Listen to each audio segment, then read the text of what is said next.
I have the results of your tests. And I'm afraid I have some bad news. You have cirrhosis, Mrs. Marcelo. May damage ang liver mo.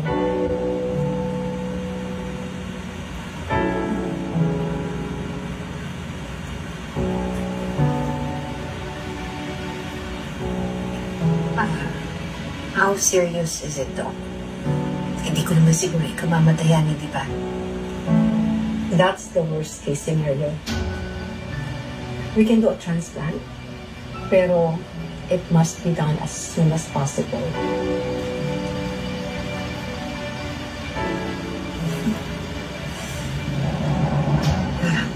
I should have stopped drinking earlier. That's neither here nor there. I suggest you inform your family about your condition para matulungan at magabayan kanila.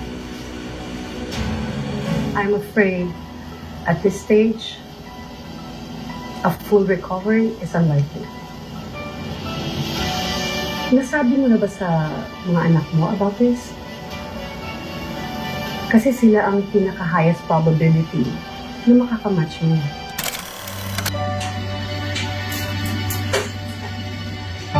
Mrs. Marcelo, it's good that you finally have a family member here with you. Dok, kamusta po? Compatible po ba kami ni Mami?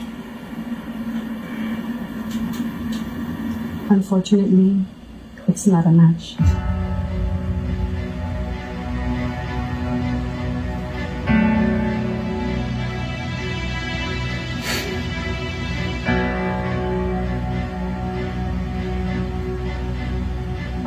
Kasalanan ko to eh. Please don't speak like that. Siguro ito na yung kabayaran sa lahat ng mga kasalanan ko sa inyo, anak. Pangalaman sa akin na huwag ka mawawala ng pag-asa. May laban tayo. Huwag ito lang kami embarrass sa'yo.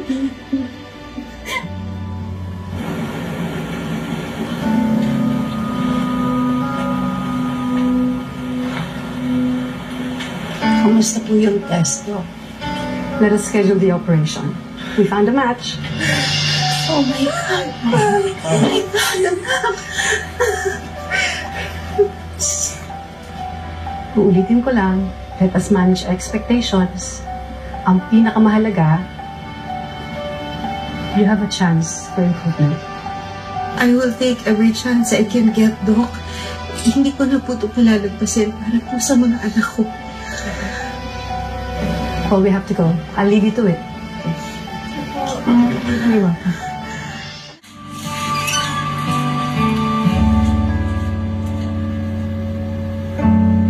Mapapaaga operation.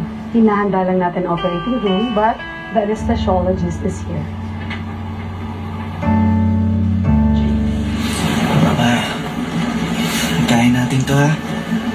Kapit lang. Laban tayo ha.